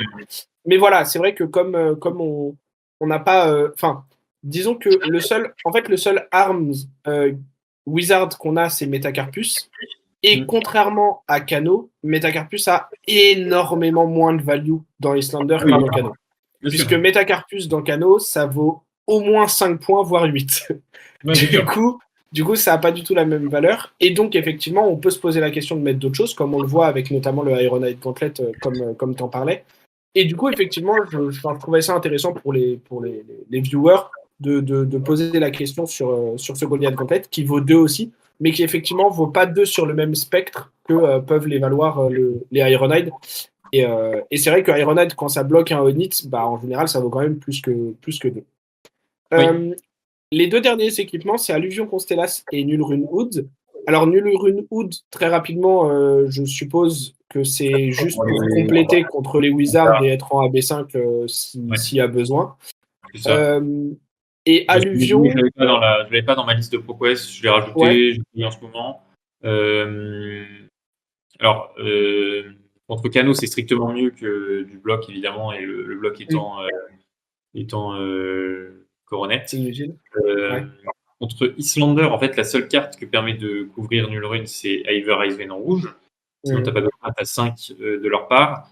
Donc, généralement, AB4 est plus fort. Et en fait, ce que tu fais si tu veux couvrir une Icevein rouge, c'est que tu pitches 2 bleus.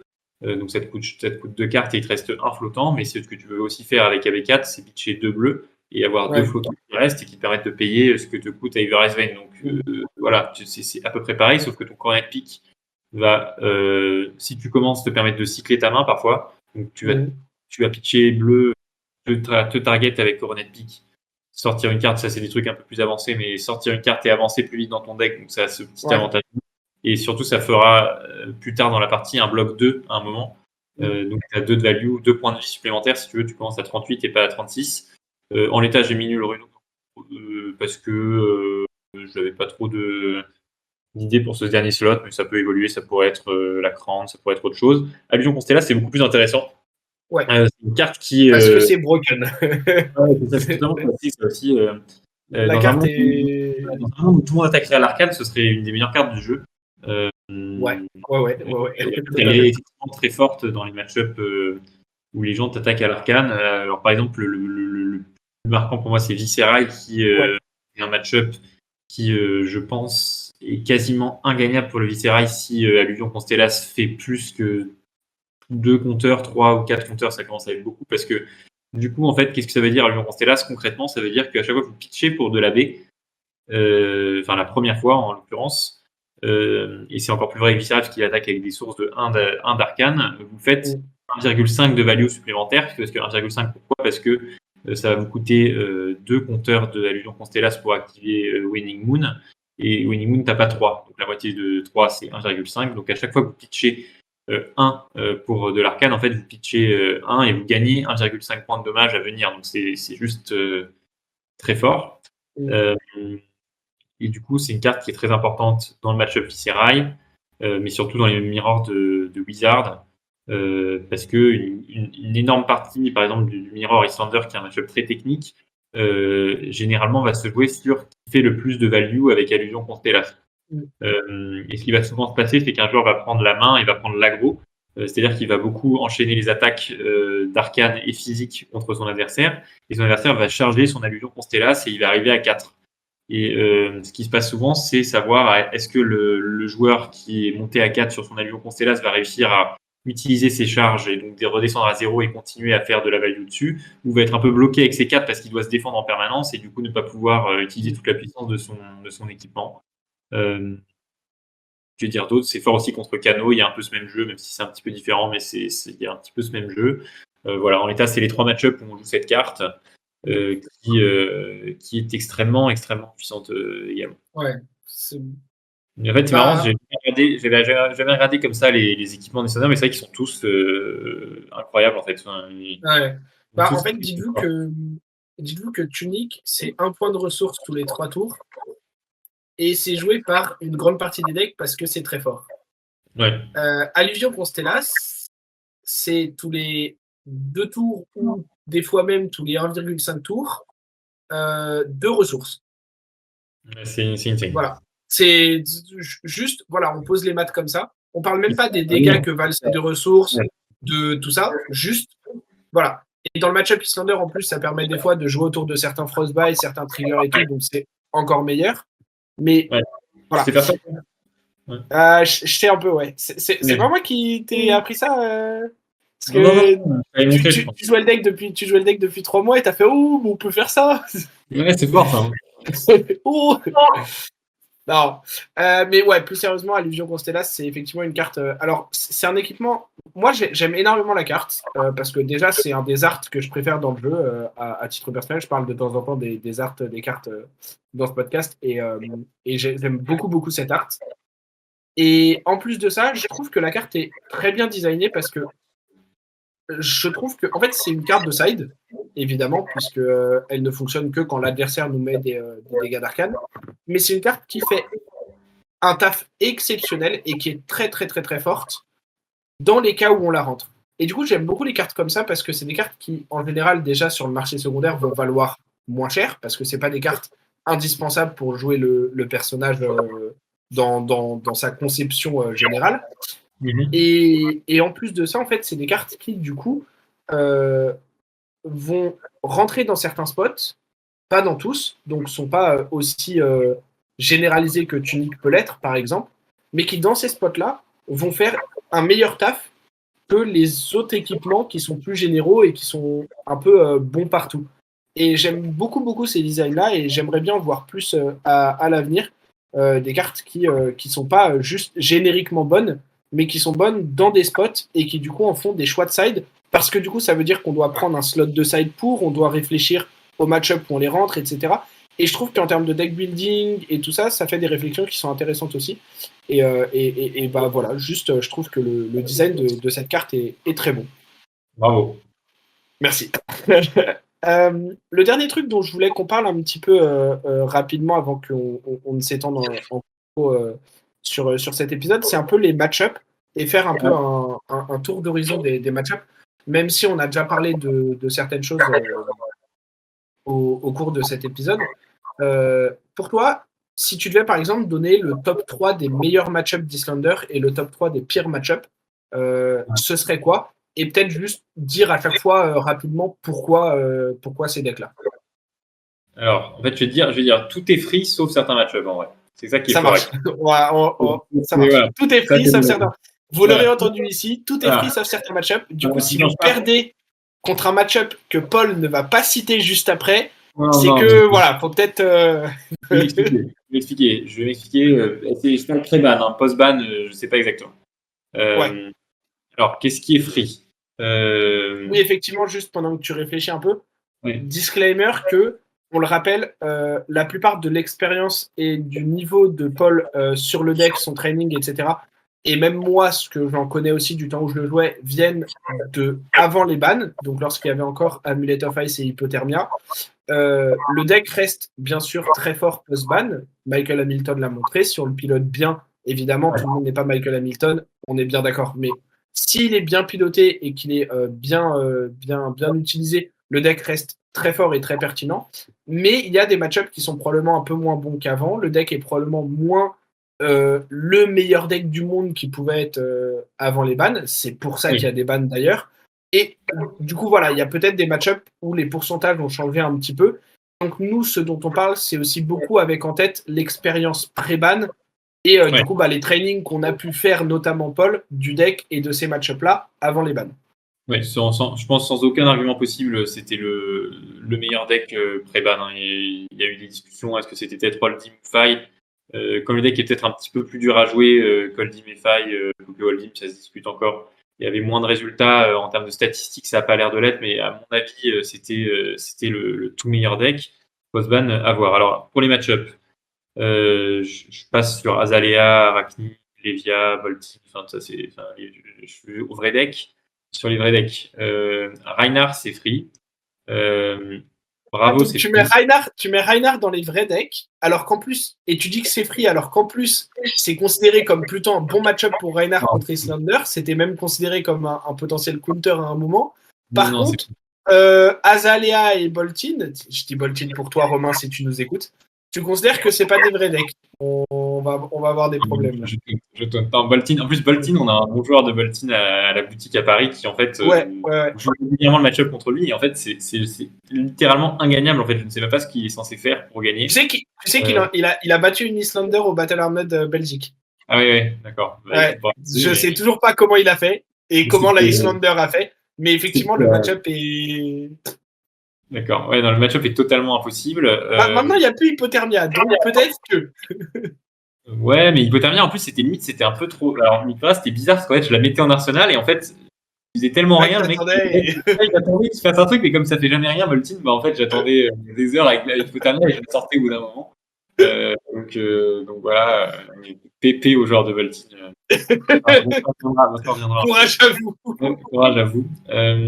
Alors attends, du coup, je disais quoi? Ouais, Reinhardt, c'est free. Bravo, c'est free. Alors ça, je sais que c'est déjà un petit peu plus discutable, mais à mon avis, si tu joues de manière propre le deck, en fait, Bravo, pour moi, joue un petit peu underrate tout le temps, et Issandr joue tout le temps overrate. Et les on-hits de Bravo n'ont pas d'effet sur, Ouais. Issandr. Un exemple tout con, Wounded Bull, ça tape à 8 avec une carte.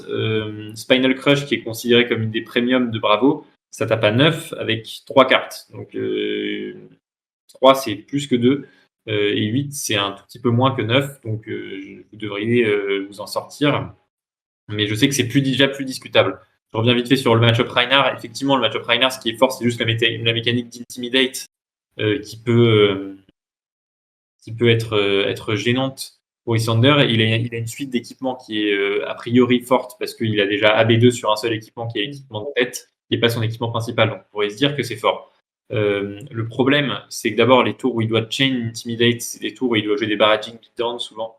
Donc c'est des tours où il s'expose à des frostbites. Et s'il décide de jouer juste une grosse attaque par tour, c'est-à-dire souvent juste une attaque pour 7, en fait, Issandr fait un petit peu mieux et donc va pareil le grinder et l'avoir sur le long terme.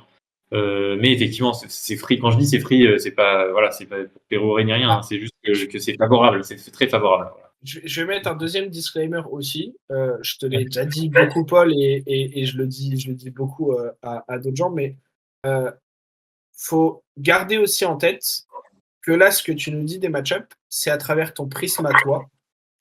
Et moi, je l'ai déjà dit et je ne m'en cache pas, je te considère comme un des meilleurs, si ce n'est le meilleur joueur en France à l'heure actuelle. Et du coup, il y a.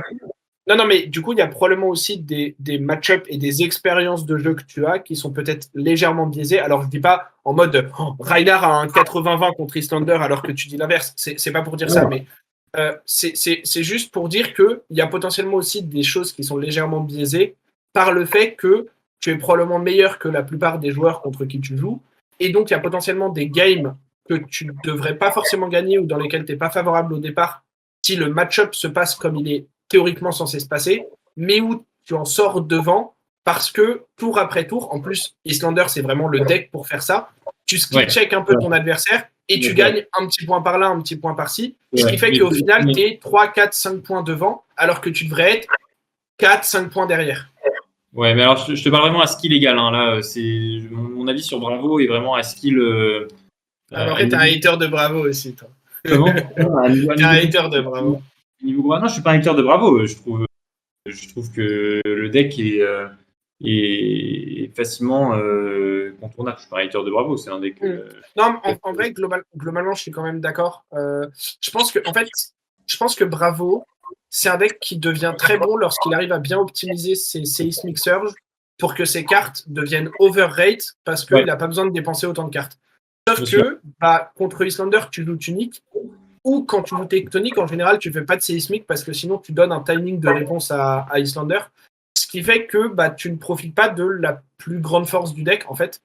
Et si tu ne profites pas de la plus grande de tes forces, comme tu disais, en fait, tu te retrouves à jouer en permanence des cartes qui ne sont overrate que grâce à leur effet. Et en fait, c'est des effets dont Issandr, globalement, n'a pas grand-chose à faire. Ouais. Je suis assez d'accord avec toi.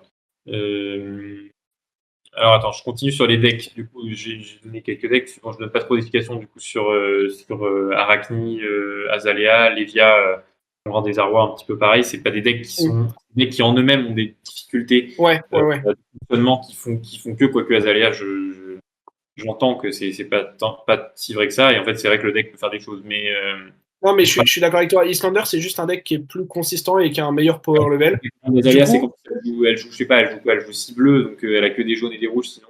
Ouais, tu joues contre Issandr, tu es à 9 bleus normalement dans les listes actuelles. Mais effectivement, c'est peu et donc tu peux vite te faire avoir par un Frostbite ou un truc et ça peut être compliqué.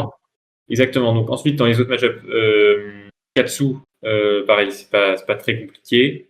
C'est assez favorable. C'était très très favorable à l'époque parce qu'il y avait Hypothermia qui était juste monstrueuse contre les Kodashi. Ouais.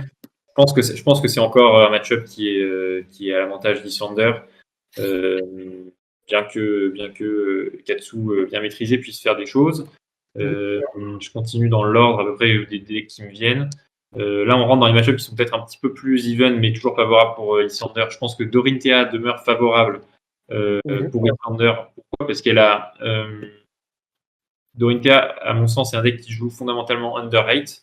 Sur le premier tour où elle doit setup son counter, et après elle joue overrate. Pourquoi ? Parce que souvent elle attaque 2 fois avec son arme, et si elle attaquait 2 fois à 3, elle a fait 6, et si elle attaquait 2 fois à 4, elle a fait 8. Et la force d'Islander, c'est qu'en fait elle peut reset facilement les compteurs de Dawnblade et en fait un peu décider du cheminement de la partie. De ma courte expérience dans le match-up, je n'ai pas joué contre Dorinthea, mais je pense que c'est également favorable. Qu'est-ce qu'il y a d'autre comme deck ? On a fait les decks de Welcome to Wrath.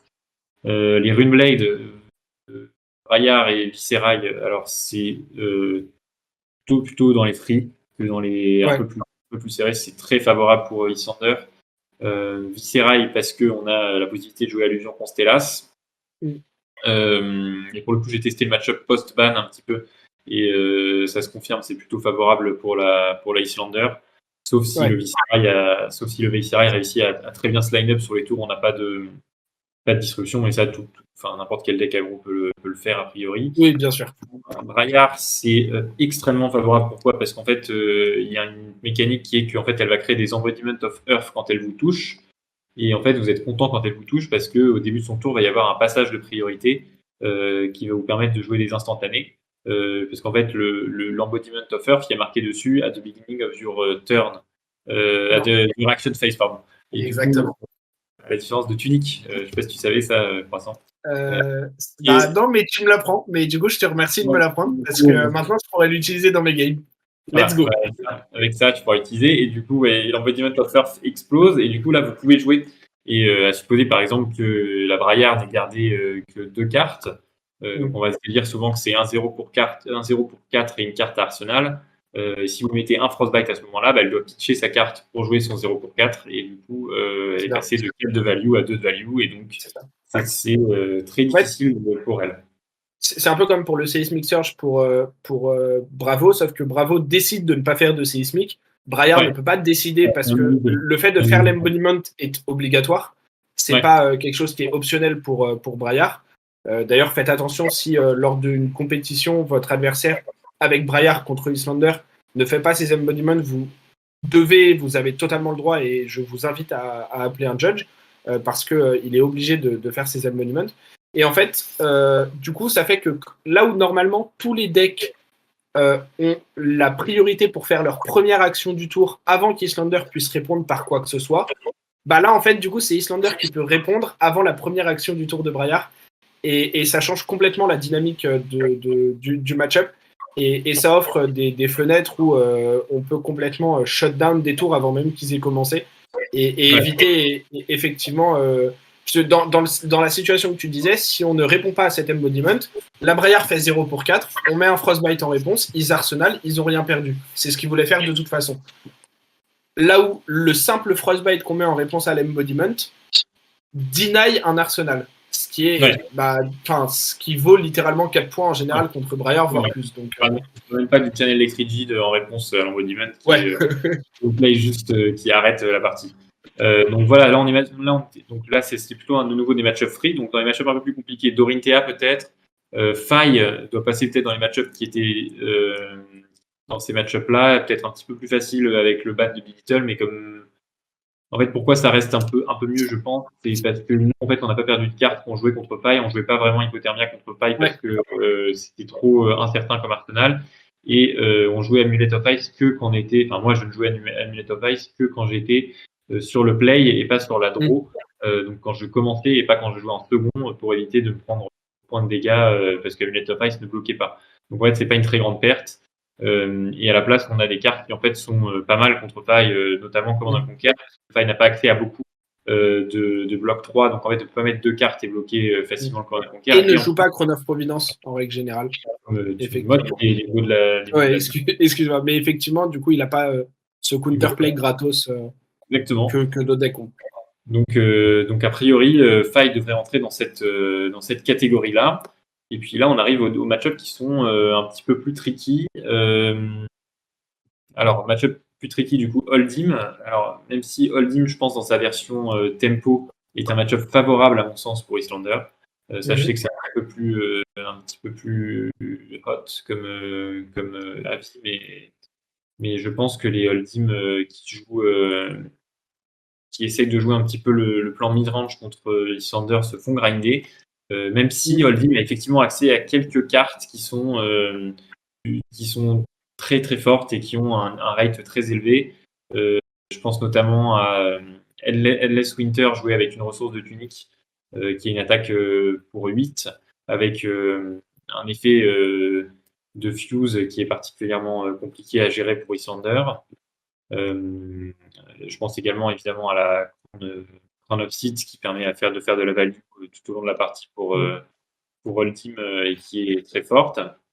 Donc ça serait plutôt pour les versions mid-range. Et je pense que les versions fatigue, comme on a pu en voir au calling d'Indianapolis, sont elles favorables contre Islander et la bat généralement. Il faut vraiment très vite setup les Frostex. Ouais, il faut avoir une bonne sortie. Une bonne sortie, parce que le problème c'est que s'il sort rapidement Imperial Warhorn, qui est la carte qu'il utilise pour détruire non seulement ses auras mais aussi les vôtres, c'est-à-dire les Insidious Steel et les Frostex, vous n'avez juste pas assez de dégâts en fait dans le deck pour le tuer, et lui en plus gagne plus de points de vie. D'ailleurs, Hamilton qui bat ce deck-là en finale avait perdu en dernière round suisse du calling contre le même adversaire sur le même deck. Et il avait réussi, il l'avait dit en interview, à adapter un peu son plan de jeu et à jouer un peu différemment. Et c'est là où il est extrêmement fort, hein, évidemment. Mais aussi, il avait eu une très bonne sortie, il l'avait reconnu lui-même, et tu l'as dit tout à l'heure aussi, il avait vu très vite ses Frostex, et les cartes s'étaient bien enchaînées pour lui, là où son adversaire n'avait pas vu le Imperial Warhorn de la game. Donc il y a eu des choses qui étaient plutôt quand même en la faveur de Hamilton. Mais effectivement, je pense que c'est un match-up qui est très compliqué pour Islander si les deux decks sortent à peu près à la même vitesse de sortie et de cartes clés dans le match-up. Ouais, on est assez d'accord. Du coup, et je pense que Oldhim fait partie des 5 decks. Du coup, là, je suis en train de regarder avec les autres decks qui sont les match-up un peu difficiles pour Islander. Oldhim, je ne donne pas d'ordre particulier, même si les 2 premiers, je pense, sont assez clairs, mais les 3 autres, je ne sais pas trop.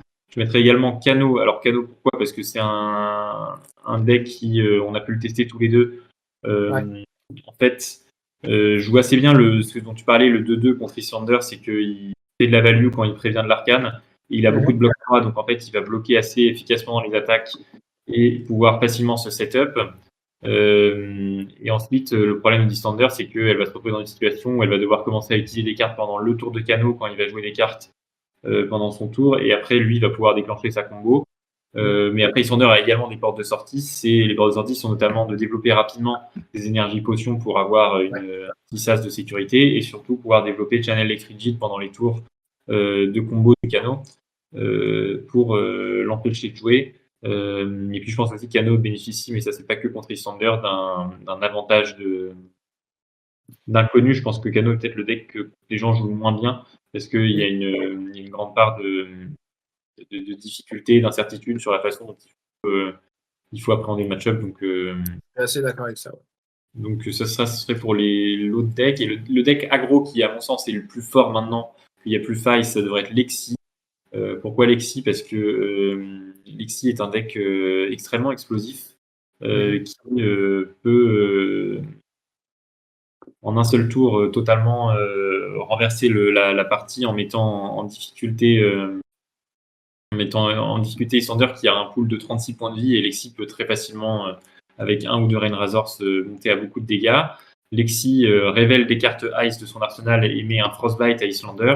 Or, le fait de mettre des Frostbite à Islander, c'est souvent un effet très très négatif pour elle, parce que Islander, c'est un deck, vous avez vu depuis le début du podcast, on parle beaucoup de value. C'est un deck qui est vraiment rodé, bien huilé, mais la moindre petite difficulté dans le moteur, peut tout faire s'écrouler. Évidemment, si vous avez une attaque qui coûte 3, que vous devez pitcher une bleue et que vous avez un Frostbite, bah, si vous pouvez plus pitcher bleu, votre main devient beaucoup plus faible. Donc ça rend le match-up difficile. Lexi a beaucoup de un-hit qui sont chiants pour Yssander, et Yssander n'a en fait au final dans ses équipements que 2 valves de sécurité qui sont sa tête qu'elle a envie de garder plus longtemps et ses gants. Et après, elle n'a pas de bloc pour couvrir les breakpoints par exemple de Endless Arrow. Lexi, qu'est-ce qu'elle fait d'autre? Lexi charge son arc en instantané. Donc elle peut répondre à vous qui jouez en instantané en chargeant son Voltaire en instantané pour contourner plus ou moins les Frostbite que vous lui placez. Et donc je pense que Lexi est assez bien armée pour battre Yssander. Voilà pour les 3 premiers decks. Et après les 2 decks qui sont censés être des match-ups défavorables pour Yssander. Dash. Alors Dash pré-ban, à mon sens, c'était un match-up plutôt très favorable. Je l'avais énormément testé ce match-up parce que je pensais que j'avais joué beaucoup de dash. Au final, j'ai joué aucune dash pendant les ProQuest. Mais c'est un match-up qu'à la fin je maîtrisais bien, mais qui pouvait être tricky si on touchait pas les cartes clés du match-up qui étaient Hypothermia et Channel Frigid. Et Hypothermia parce que Hypothermia stoppe littéralement un tour complet de dash. Alors maintenant, c'est plus le cas. Je pense que le match-up est devenu beaucoup plus difficile en l'état. Et en plus, les nouvelles cartes Winter's Bite et Command & Conquer me paraissent pas particulièrement fortes dans le match-up parce que Winter's Bite va accomplir en fait d'enlever une carte à Dash de sa main, mais Dash joue souvent très bien avec 3 cartes. Il n'a pas besoin de ses mains complètes pour jouer comme certains agros qui sont plus exponentiels que Dash en ont besoin, et Command & Conquer est couvert facilement par 2 blocs 3 puisqu'elle a quasiment que ça dans son deck. Donc à mon avis, le match-up est assez difficile, mais là on reste toujours dans le gagnable. Et puis arrive le dernier match-up qui est le match-up un peu tricky, c'est le match-up Dromai qui est à mon sens, qui est mon match-up préféré pour Yssander, parce que c'est un match-up qui a des complications vraiment assez un niveau de complexité, pardon, il est tard, assez élevé. Il y a énormément de petites choses à maîtriser dans le match-up. C'est normalement un match-up qui est défavorable pour Yssander si la Dromai sait ce qu'elle fait. Et c'est toujours un défi pour la Yssander si la Dromai sait ce qu'elle fait. Si la Dromai ne sait pas ce qu'elle fait, c'est un match-up qui pourrait même rentrer dans la catégorie des free, tellement on peut facilement prendre l'avantage sur la Dromai. Alors je précise sur les Dromai que je parle des listes que moi je considère comme les bonnes Dromai, c'est-à-dire les Dromai qui jouent AB2 de base, Mage Master Boost et Tom of Yandal. Je ne crois pas du tout à la version Red Hot qui joue 3 bleus, parce que c'est l'autre version qui performe en ce moment, qui est la version Red Hot qui joue que 3 Passing Mirage en bleu, et qui est, à mon sens, plus abordable pour Yssander. Mais pourquoi c'est compliqué pour Yssander de gagner ce match-up? Parce que Dromai va développer du board, et une fois qu'elle a développé du board, elle a plus besoin que d'une seule carte de sa main pour l'activer, souvent un Sigil of Solace ou une carte rouge, et après elle peut déclencher tout son board de dragons. Elle a certains dragons qui ont des effets particulièrement efficaces contre Yssander, notamment Temai, qui est le pire d'entre eux. Et ce qui fait que le match-up est particulièrement difficile. Et puis elle a aussi un équipement de torse qui est la Furnace, Flamescale Furnace, qui permet de compenser plus ou moins le fait qu'elle joue beaucoup de rouge en jouant en instantané en réponse aux actions d'Yssander. Je vous donne un exemple. Si par exemple elle pitch 1 pour jouer un dragon et que vous répondez avec un Frostbite en vous disant que ça va la gêner sur la suite de son tour, elle peut à son tour répondre en pitchant rouge pour activer Furnace et gagner une ressource supplémentaire, qui va souvent lui permettre de rejouer une carte à 1 et attaquer ensuite à travers le Frostbite. Ça lui offre beaucoup de possibilités. Yssander a également des armes. La principale étant qu'elle peut attaquer les dragons avec ses sorts depuis son arsenal pour les détruire et mettre fin à la chaîne de dragons, notamment. Voilà, je vais vous parler et je pense que j'ai fait le tour des match-ups. Si j'ai oublié un deck, c'est qu'il est nul. Voilà. Voilà, vous l'aurez entendu ici, s'il a oublié un deck, c'est qu'il est nul. Alors j'essaye de penser, mais je crois pas qu'on en ait oublié. On va parler d'Arachni, le gros Arachni, j'ai jamais joué contre ça. En fait, je sais pas, je dodgeais sur Talichar les Arachni. Désolé. Le problème d'Arachni, c'est honnêtement, c'est un peu comme Levia, c'est un peu comme Boltyn. C'est un peu, même si je pense que c'est moins vrai pour elle, comme Azalea. Et en fait, c'est juste des decks qui sont moins bons actuellement, ont soit moins de consistance, soit un moins bon power level, soit ont des match-ups qui sont complètement ingagnables. Et du coup, c'est des decks qui en fait sont en dessous. Donc ça veut pas dire qu'ils peuvent pas gagner, ça veut pas dire qu'ils peuvent pas battre Issandr. Mais en fait, c'est même plus une question de match-up favorable ou pas favorable dans l'identité des decks. Là où par exemple Reinhardt peut être considéré comme favorable contre Issandr dans son identité, mais où en fait, pareil, les decks sont tellement undervalue dans leur pool de cartes actuelle que Issandr se retrouve à devenir favorable, même si dans l'identité des decks et des mécaniques, ça ne devrait pas forcément être le cas, juste parce que bah, on a en permanence des cartes qui ont 4 de value, là où Reinhardt, sa spécialisation, c'est un 3 pour 9 où il doit défausser une carte. Donc c'est littéralement 3 de value par carte et ça lui demande 3 cartes. Ouais, mais c'est Swing Big, et ça c'est fort. Bien sûr, oui, mais Swing Big c'est une carte. Ouais, bien sûr. Issandr a genre 3 Wounded Bull, 3 Fiendal Fighting Spirit, plus les cartes que tu peux jouer de ton arsenal après, plus les Scar for Scar, etc. Donc, en fait, on se retrouve vite sur ce truc de bah, ouais, il y a des trucs cute qui sont faits chez d'autres decks. Ouais, Azalea, elle peut faire des trucs cute. Ouais, Boltyn, il a sa combo Lumina. Mais si contre Issandr, tu peux jamais faire ton combo Lumina, bah en fait, super. Enfin, tu peux juste pas gagner parce que tu peux pas placer ta combo et tu peux pas faire ton plan de jeu juste parce que Issandr est trop oppressive et trop consistante dans la value qu'elle fait avec ses cartes. Ouais. Mais effectivement, ça donne, je pense que ça donne un bon petit tour d'horizon sur le héros et ses match-ups. Ouais, donc je pense qu'effectivement on a bien fait le tour des match-ups, du héros, des cartes clés. On a même fait le tour de toutes les cartes.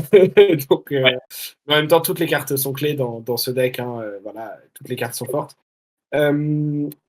Bah, du coup, est-ce que tu aurais genre peut-être un ou deux petits tips, des trucs de dernière minute pour les gens qui ont eu la force de nous écouter jusqu'ici, merci à vous d'ailleurs, sur comment jouer le héros, des petits tricks un peu comme tu as pu en cacher dans l'épisode avec le Mask of the Punsingling par exemple et le Blizzard, mais voilà, est-ce que tu aurais un ou deux petits conseils sur comment jouer Issandr pour les personnes qui le découvriraient ou qui voudraient s'améliorer avec? Oui, j'en ai même 3 croissants. Alors, Parfait, bah c'est parti. Alors, mon premier tip, c'est ne jouez pas des listes d'Issandr qui sont différentes de celles-ci. Je m'explique. Ne jouez pas les versions arcanes, qui sont des listes qui, pour le coup, jouent en dessous en termes de value. On a utilisé 100 fois le mot value aujourd'hui. Ce sont des listes qui, à moins d'être maîtrisées à la perfection et encore, n'arriveront jamais à ce niveau d'efficacité. Et plus précisément, pour développer sur ce type, ne cherchez pas trop à modifier, jamais cherché à trop modifier ce qu'avait fait Michael Hamilton, qui a établi un deck qui est extrêmement puissant et qui souffre beaucoup des petites modifications qu'on a tendance à vouloir lui apporter en se disant ah mais on pourrait peut-être faire une petite amélioration ici, une petite amélioration là, et c'est souvent un petit peu moins efficace que la recette originale. Deuxième tips, faites comme si vos Wounded Bull, surtout vos Wounded Bull, avaient pour interdiction de bloquer et devaient impérativement être joués. C'est-à-dire que dès que vous en voyez un, vous attaquez pour 8. Et vous allez voir que si vous attaquez pour 8 avec 2 cartes, vous allez gagner des parties. C'est ce que veut faire le deck. Et dès qu'on s'éloigne de ce plan de jeu, on a tendance à se perdre un petit peu et en fait à trop, par exemple, trop vouloir jouer des cartes depuis l'arsenal quand on peut faire des plays value avec Wounded Bull comme exemple premier, mais aussi avec les autres cartes rouges du deck. C'est souvent s'éloigner du plan. Et mon troisième tip, qui du coup est le revers de cette médaille, c'est faites des parties où vous interdisez de jouer Frostex, sauf dans quelques cas particuliers, mais dans 80% des cas, voire 90%, jouer Frostex est une mauvaise idée. Et il faut avoir une très bonne raison pour le faire, parce que c'est une carte qui est pour le coup, la plus faible du jeu. Dites-vous que quand vous jouez Frostex, de base, vous avez utilisé 2 cartes pour ne rien faire.